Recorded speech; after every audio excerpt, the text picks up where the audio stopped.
오늘 본문 말씀은요, 인간의 무능함입니다. 그렇지만 무능한 우리 인간에게 그리스도의 은혜가 임하게 됩니다. 인간의 처절한 무능력을 발견해야 돼요. 우리 인간은 무한한 능력의 사람인 줄 사람들이 착각하는데요. 인간은 한없이 무능력한 존재입니다. 우리 인간 한 사람 한 사람을 보면은 너무 힘이 없어요. 작은 것도 넘어서지 못해요. 그런데 우리 인간을 좀 깊이 들여다보면은 하나님이 우리 인간 속에 전 우주를 집어넣었어요. 우리 인간이 겉으로 볼 때는 단순하지만 속을 깊이 들여다보면은 전 우주 전체를 보는 것 같아요. 어마어마한 것들이 우리 몸 안에 다 있어요. 눈만 보더라도요, 그냥 보여지는 게 눈이잖아요. 눈 안에 망막이 있고 각막이 있고 거기에 또 시신경이 있고. 그런데 이 눈은요, 빛이 반사가 안 되면 아무것도 볼 수 없는 거예요. 우리 눈으로 사물을 보잖아요. 빛이 있기 때문에 보여요. 그래서 여러분 방에 불을 끄고 보면은 캄캄해서 아무것도 안 보이죠. 빛이 없기 때문에 이 눈의 각막, 망막에 빛으로 반사되면서 사물을 보게 돼 있는 거라니까요. 그런데 최고의 로봇 학자도 이 눈은 동자는 만들 수 있지만 그 동자 안에 있는 기능은 못 만들어내요. 아무리 좋은 렌즈요, 아무리 좋은 카메라라도요, 하나님이 만드신 이 눈 하나만큼도 못해요. 눈으로 전체 보이지만 사진 찍는 거 보세요. 한정돼 있다니까. 그리고 사람의 뇌 있잖아요. 이 뇌가 얼마나 복잡한지 몰라요. 컴퓨터에 많은 것을 저장해서 뇌로 기억해내는 것보다는 더 방대하지만 이 뇌 속에 하나님이 집어넣은 어마어마한 기능들을 이 컴퓨터로 다 못한다니까요. 그 컴퓨터를 만들어낸 것이 사람이잖아요. 그럼 우리 내시경을 한번 찍어보세요. 간이든지 심장이든지 이 모든 한 분야를 보면은 사람의 이 기술과 과학으로 다 할 수가 없다니까. 그러니까 우리 인간이 대단한데 사실은 무능력한. 우리 인간이 어마어마한 것을 가지고 있는데 사실은 늘 한계에 부딪혀. 한계라는 건 뭐지요? 절망. 끊임없이 절망. 그런 우리 인간에게 예수 그리스도의 은혜가 다 임해야 되는 거예요. 예수 그리스도의 은혜가 임할 때 무능력한 인간이 능력의 인간이 되고요. 절망의 인간이 소망을 갖게 되는 거예요. 오늘 본문 말씀은 술에 취한 듯 방황하며 스스로를 통제 못하는 인간의 미련함과 죄성을 고발하고 있는 겁니다. 1절 보세요. 포도주는 거만하게 하는 것이요 독주는 떠들게 하는 것이라. 이에 미혹되는 자마다 지혜가 없느니라. 여기서 포도주와 독주를 말하고 있어요. 왜 사람들이 술을 먹고 독주는 뭐요? 아주 독한 마약과 그냥 독한 80도 45도 되는 술을 말하는 거예요. 왜 이런 독주에 취해야 되느냐? 왜 그렇습니까? 이게 오니까 사람들. 이게 오니까 술과 독주를 찾는 거다 이 말이에요. 희망이 없으니까, 절망스러운 내 인생을, 내 마음을 일으킬 수가 없으니까 술과 독주의 힘을 빌려서 인생을 살려고 한다 이 말이에요. 그러면 술과 독주뿐입니까 인간이? 돈의 힘으로 살고, 건강의 힘으로 살고, 성공의 힘, 돈의 힘, 내 주변에 있는 사람들의 배경을 가지고 살아가려고 인간이 얼마나 많이 애를 쓰냐 이 말이에요. 우리 인간의 힘으로는 마음을 정결하게 할 수가 없어요. 성령의 빛 아래서만 십자가의 화평과 정결케 하시는 예수 그리스도의 보혈이 내게 체험되어지고, 세상의 얄팍한 술수와 이익을 버리고 가장 존귀하신 예수 그리스도의 은혜로 살아라. 예수 그리스도의 은혜가 아니면은 우리 인생은요, 뭐가 그렇게 자랑될 만하고, 뭐가 그렇게 힘을 낼 만하고, 뭐가 그렇게 대단하겠습니까?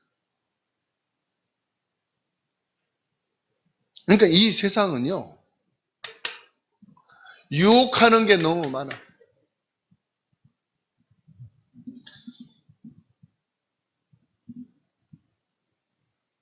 술과 독주에 미혹되는 자마다 지혜가 없나니라. 미혹하는 게 너무 많아요. 포도주와 독주에 미혹되듯이 죄에 취해 살아가는 인생의 모습. 포도주와 독주라고 말하지만은 이것이 바로 죄입니다. 여러분이 힘들 때 맥주 한잔 해볼까? 힘든데 술이나 한잔 하고 자야지.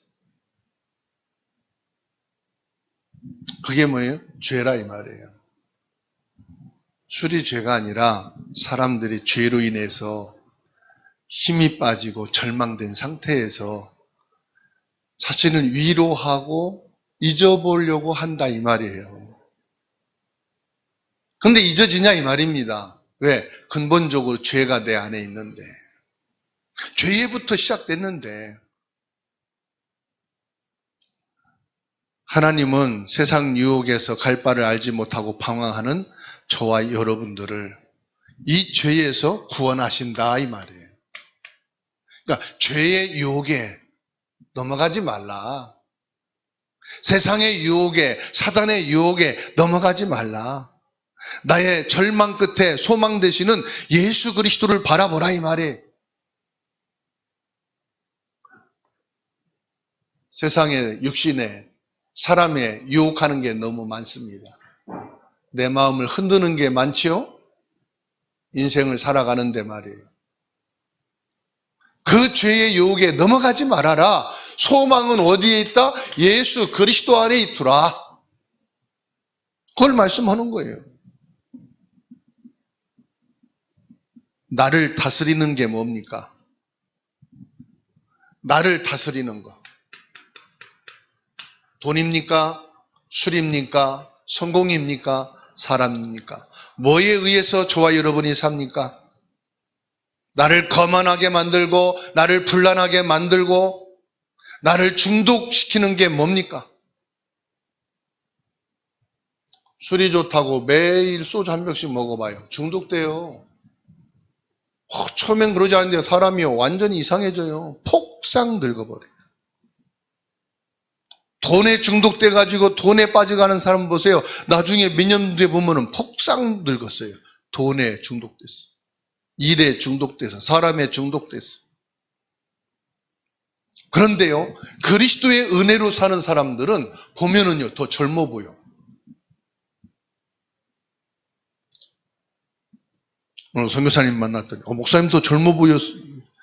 가발의 힘이야. 가발 빼면 70대 할배야. 사모님, 우리 목사님보다 목사님 더 젊어 보여요. 아니, 속은 안 그래요.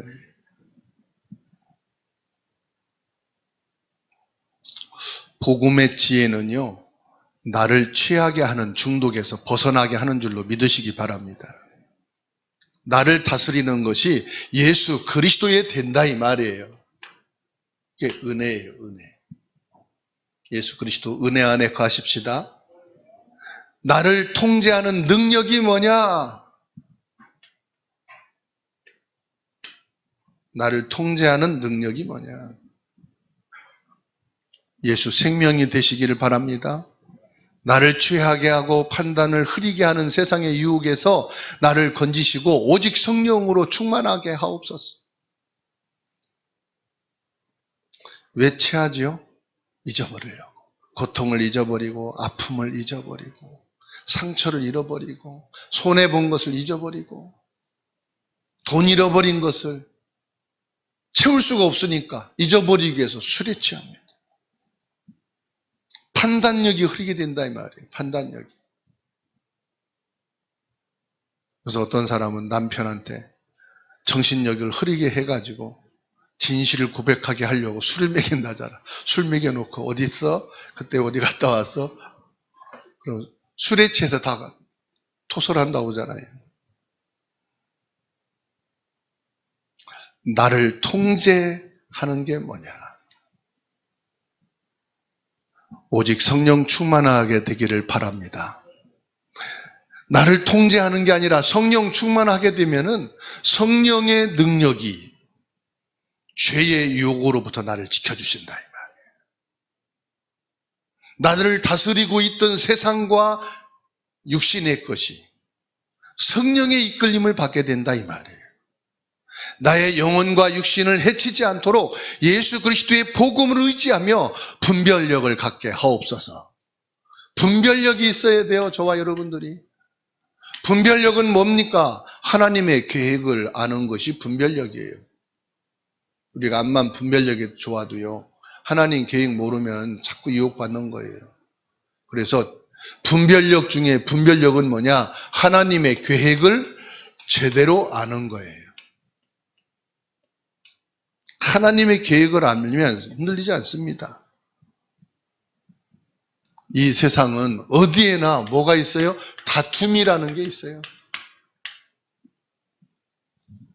4절 보세요. 3절입니다.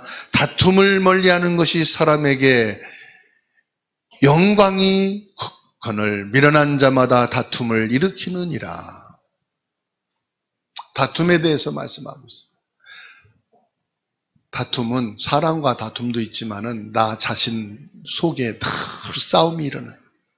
복음과 불신앙이, 복음과 세상, 육신과 믿음이 계속 내 안에 다툼이 일어나.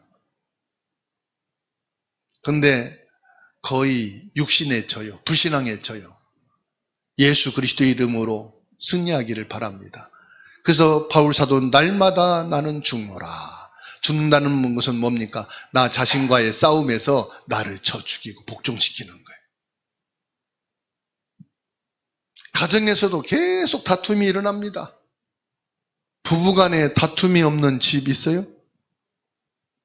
병들어 누워있는 남편하고도 다퉈요. 식물인간이 돼 있는 사람하고도 다퉈. 우리 인간의 본질은 다툼이에요. 계속 싸움이 일어납니다. 그래서 다툼을 멀리하는 것이 사람에게 영광이지만은 계속 다투. 미련한 사람이라고 내가 말하면서 그 사람하고 싸우면 나도 똑같은 사람이 되는 거예요. 불신자라고 말하면서 불신자와 다투면 나도 불신자예요. 믿음 없는 자라고 말하면서 믿음 없는 자와 다툰다. 나도 믿음 없는 사람이에요.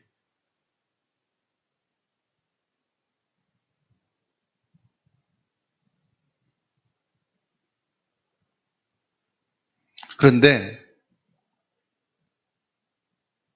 다투는 것은 뭐죠? 자기 의의를 증명하기 위해서라면 자기 의의를. 나는 안 그래. 나는 그렇게 실수하지 않아. 나는 그렇게 문제가 없어. 그런데요, 자기 의의를 드러내고자 하는 이 다툼이 뭐냐? 결국은 이게 교만에서 나오는 거예요. 나는 너보다 낫다 이 말이거든. 그런데 보세요. 예수님은 십자가에서 침묵하십니다. 왜 예수님은 십자가에서 침묵하셨을까요? 예? 예수님은 왜 십자가에서 죄도 없이 고난당하시고 채찍에 맞으시고 조롱을 당하고 침뱉음을 당하면서도 예수님은 왜 침묵하셨을까? 예? 인내심이 좋아서? 받아합시다. 인류를 구원하기 위해서. 예수님이 떠들어대면 구원을 이룰 수가 없어요. 예수님이 십자가에서 침묵하신 것은 하나님과 인간 사이를 화목하게 하시려고. 모든 조롱과 고난을 다 몸소 받으시고 수용하셨어요. 왜 그러냐? 하나님과 화평을 이루기 위해서. 인류를 구원해서 뭐합니까? 하나님과 화평케 하시고자. 다툼을 피하는 것은 사람에게 영광이 되지만 미련한 자는 스스로 다툼을 일으킨다고 했어요. 그래서 저와 여러분들이 옳고 내가 틀린 거 없어. 나도 참 답답하고 내가 잘못되지 않았다는 것을 얘기를 해드리려면 뭐 해야 됩니까? 막 떠들어야 돼. 막 진리를 말해야 돼. 진실을 말해야 돼. 그런데 다 정리가 되고 나면 물론 내 편도 있겠죠. 그런데 뭐가 안 되느냐? 복음의 능력을 말할 수가 없어. 전도는 못해. 내가 정의롭게 내가 바르게는 살아갈 수는 있지만 전도하려면 뭐예요? 침묵도 필요해요. 사람들이 압니다. 잘못이 없는데 침묵하는 거 보고 내가 화나더라야. 왜 그 억울함을 대변하고 그 의심을 벗을 수가 있는데 왜 침묵했어? 내가 볼 때 막 참지 못하겠던데 어떻게 참았냐? 그 사람에게 그리스도를 얘기할 때 복음의 능력이구나. 그리스도의 사랑이구나. 말 안 해도요. 믿음이 인정되는 거예요. 예수님은 인류를 구원하기 위해서 침묵하셨어요. 당신은 죄가 없으신데 나를 구원하기 위해서 주님은 침묵하셨어요. 그 십자가의 고난을 다 수용했어요. 온갖 욕을 다 수용했어요. 왜요? 나를 구원하시려. 그리고 4절에 게으름에 대해서 말씀하고 있죠. 게으른 자는 가을밭에 갈지 아니하나니 그러므로 거둘 때는 구걸할지라도 얻지 못하느니라. 여기서 영적인 게으름을 말합니다. 은혜의 기회를 놓친 자를 말합니다. 하나님의 은혜는 우리에게 기회를 주시는 거예요. 오전 예배도 말씀드렸습니다. 농장 주인이 그 농부들을 한 방에 천군천사를 동원해서 쓸어버리면 돼요. 군대를 풀어서 그냥 그 악한 농부들을 진멸하면 돼요. 근데 기다립니다. 기다리는 이유가 뭡니까? 구원의 은혜를 베푸시려. 끝까지 사랑하는 독자 아들을 보내기까지. 게으름이란 말은 뭘 말합니까? 마땅히 해야 될 때를 놓친 것이 게으른 겁니다. 영적인 게으름. 게으름이 뭐라고요? 때를 놓치는 거예요. 우리 인생은요, 그냥 사는 게 아닙니다. 우리는 때를 놓고 사는 거예요. 시간이 있단 말이에요, 시간. 태어날 때가 있으면 죽을 때가 있는 거예요. 젊을 때가 있으면 늙을 때가 있는 거예요. 부유할 때가 있으면 가난할 때가 있는 거예요. 배부를 때가 있으면 가난할 때가 있는 거예요. 그렇죠? 때가 있다. 해가 뜰 때가 있으면 질 때가 있지 않습니까? 겨울이 있으면 여름이 있잖아요. 우리 인생은 때를 알아야 된다, 때를. 때를 안다는 것은 뭘 말하냐? 하나님이 은혜 베푸실 만한 때에 은혜 받는 자가 되라. 구원 주실 때에 구원의 자리에 이르는 자가 되라. 십자가에서 죽기까지 고난받으신 예수님의 복종하심을 본받아 게으르지 말고 복음의 증인으로 살게 되기를 주님의 이름으로 축원합니다. 영적인 삶과 일상에서 나중된 자가 아니고 지금 믿고 순종하는 자세가 필요하다 이 말이에요. 지금이라고 하는 때, 인생이라고 하는 이 삶을 주셨는데 우리가 인생을 게으르게 살지 말자. 이건 육신적으로 부지런하고 공부하고 일 열심히 하고 그런 것을 말하는 게 아니에요. 영적인 게으름. 육신의 게으름을 가지고 지금 영적으로 게으른 자가 되지 말라. 하나님이 우리에게 주시는 이 은혜의 기회를 놓치지 말라. 예배의 시간을 놓치지 말라. 기도의 시간을 놓치지 말라. 전도의 시간을 놓치지 말라. 춥고 귀찮다는 이유로 마땅히 해야 할 일을 미루지 않게 하시고 오늘 주어진 일에 최선을 다하게 하옵소서. 오늘 주어진 일이 뭐냐 이 말이에요. 네? 오늘 내게 주어진 일이 뭡니까? 오늘 내가 예배할 거, 오늘 내가 기도할 거, 오늘 내가 볼 말씀. 매일 성경 읽기 하다 보니까 내가 오늘 할 걸 놓치니까 그 다음에 많잖아요. 오늘 놓치고 그 다음에 또 하려니까 좀 마음에 미안한 마음이 있잖아요. 내가 육신으로 세상으로는 바쁜데 내가 영적으로 이 10분을 못하나. 그런 마음이 생기더란 말이에요. 안 하는 사람은 아예 편하지. 생각이 없으니까 말이에요. 저와 여러분들이 귀찮다고 춥다고 바쁘다고 지금 내가 해야 될 중요한 일을 미루다 보면 어떻게 돼요? 도적같이 온다 그랬어요. 도적같이 온다. 주님이 재림하실 날이 도적같이 온다. 하나님의 심판 날이 도적같이 온다.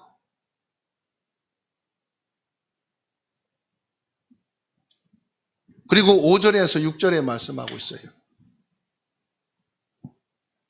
우리가 겉으로는 멀쩡하고 온전하고 깨끗하고 경건한 것 같은데 그 마음속 깊은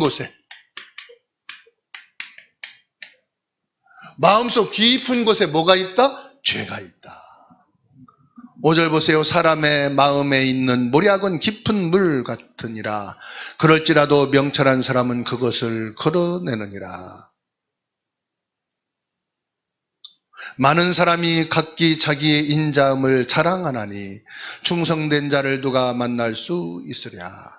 절절에 온전하게 행하는 자가 의인이라. 그의 후손에게 복이 있느니라. 심판 자리에 앉은 왕은 그의 눈으로 모든 악을 흩어지게 하느니라. 우리의 마음은 깊은 물속 같아서 스스로의 탐욕조차도 다 알지 못한다는 거예요. 우리 마음이 얼마나 깊은지 나 자신도 내 마음속에 감춰진 죄를 나도 다 모르고 산다. 그러니 내가 나를 정직하다고 할 수 있겠냐? 그러니 나를 가리켜 내가 의인이라고 할 수 있겠느냐? 작은 나의 것을 가지고 나는 의인이야. 짧은 그것을 가지고 나는 정직한 사람이야. 내가 나를 보장할 수 있겠냐 이 말이에요. 내가 나를 들어서 나는 나를 보증하고 내가 볼 때 나는 확실한 사람이야 라고 나를 드러내어 사람들 앞에서 나를 인정할 수 있겠느냐 이 말이에요. 없다 이 말이죠. 우리 마음속 깊은 곳에 있는 나의 죄와 나의 불의와 나의 악함을 내가 어떻게 다 알 수 있겠냐 이 말이에요. 그런데 명철하신 성령께서 우리 내면의 은밀한 죄를 비추실 때 진정한 회개가 된다 이 말이죠. 주의 성령의 빛이 비추게 되면 참된 회개가 일어난다 이 말이에요. 내가 죄를 다 더듬어서 기억해가지고 회개한다고 해도 끝이 없을 거고 또 잊혀진 것을 알지 못하는 것이 많은데 성령께서 빛을 비추어 나에게 마음에 조명할 때에 회개가 되어진다 이 말이에요. 내 마음속 깊은 곳에 머물러 있던 모든 죄악들이 다 주의 성령의 능력으로 비춰질 때 씻어진다 이 말이에요. 사람 마음에 있는 모략은 깊은 물과 같으나 명철한 성령의 사람은 그것을 걸러내어 복음으로 살리는 줄로 믿으시기 바랍니다. 그래서 저와 여러분들은 죄인이요. 깨끗한 죄인. 내가 나의 죄를 찾아내지 못한 죄인. 나는 죄인 중에 괴수로다. 바울사도가 로마서 7장에서 말씀했지요.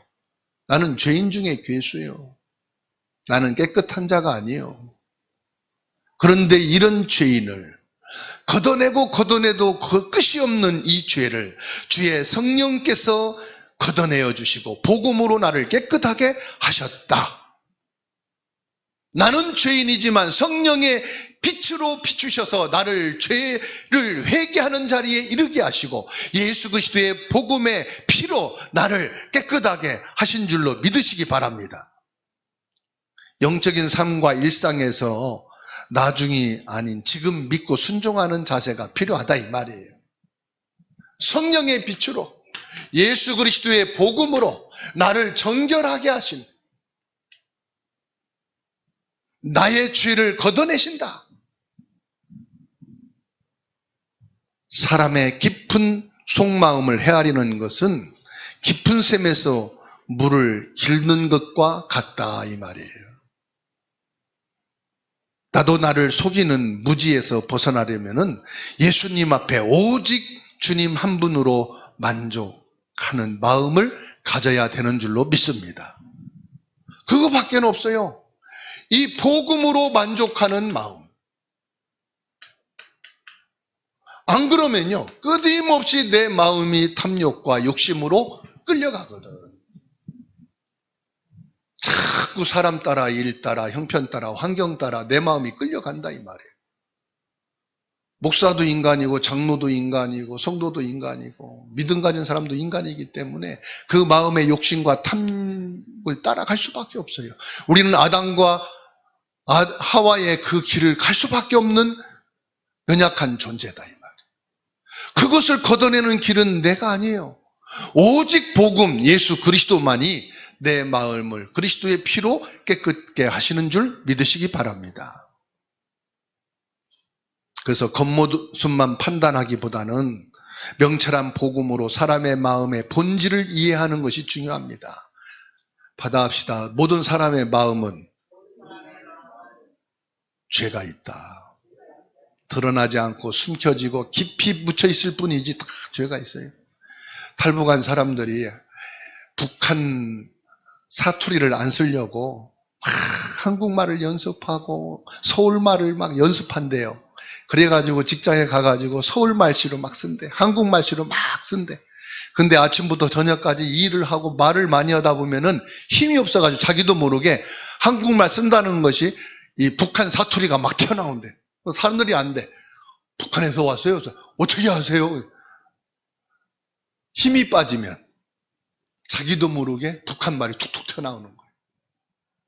저와 여러분들이 믿음으로 깨어있고 성령으로 충만하고 복음 안에 있을 때는 그리스도 예수 복음만 나가는데 살다가 지치고 육신에 그리고 질병에 경제에 사람들 관계 속에 막 힘들고 어려웠고 갈등이 생기고 마음이 막 번거롭고 그러면 나도 모르게 뭐가 나와요? 내 속에 탐심이 나오고 욕심이 나오고 내 마음에 숨겨진 우상이 나오고 탐욕이 나오고 계속 나와. 나는 아니라고 생각하는데 사람들은 다 보고 있고 듣고 있어. 나도 나를 속이는 무지에서 벗어나 예수님 앞에서 오직 주님 한 분으로 만족하는 자가 되십시다. 사람의 마음과 본질을 꿰뚫어 보는 예수님의 지혜. 그 복음 앞에서 저와 여러분들은 서게 되는 거죠. 9절에서 15절입니다. 우리를 정결케 하는 것은 뭐냐? 저와 여러분들을 정결하게 하는 것이 뭡니까? 예수 그리스도의 보혈의 핀줄로 믿으시기 바랍니다. 9절 볼까요? 내가 내 마음을 정결하게 하였다. 내 죄를 깨끗하게 하였다 할 자가 누구냐? 한결같지 않은 저울 추악 한결같지 않게 되는 다 여호와께서 미워하시느니라. 비록 아이라도 자기의 동작으로 자기 품행이 청결한 여부와 정직한 여부를 나타내느니라. 듣는 귀와 보는 눈은 다 여호와께서 지으신 것이라. 너는 잠자기를 좋아하지 말라. 내가 빈궁하게 될까 두려우니라. 내 눈을 뜨라. 그리하면 양식이 족하리라. 물건을 사는 자가 좋지 못하다 하다가 돌아간 후에는 자랑하느니라. 세상에 금도 있고 진주도 많거니와 지혜로운 입술이 더욱 그 귀한 보배니라. 예수님의 피로 죄사함을 받게 되니 감사하다 이 말입니다. 복음을 체험한 자는 정직한 저울을 사용하여 세상의 이익보다 양심을 택한다는 말씀이에요. 금과 진주보다 귀한 것이 뭡니까? 그리스도를 아는 지식을 전하는 입술이 가장 보배로운 것이라고 말씀하고 있어요. 그렇습니다, 여러분.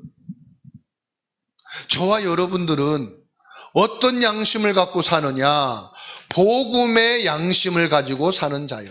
세상의 양심이 아닙니다. 세상법의 양심이 아닙니다. 인간의 양심이 아닙니다. 우리는 복음의 양심을 가지고 사는 자다. 우리는 금과 진주보다 더 귀한 것을 가지고 있습니다. 그게 뭡니까? 예수 그리스도의 복음입니다.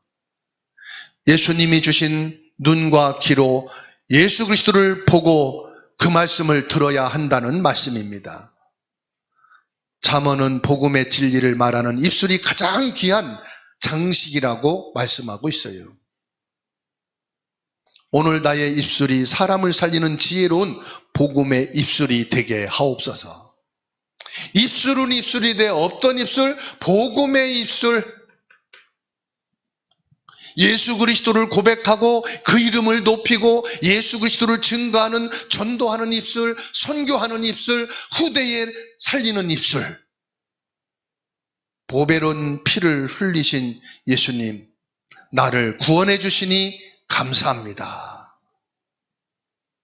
복음을 찬양하고 복음을 감사하는 자가 되기를 주님의 이름으로 축원합니다.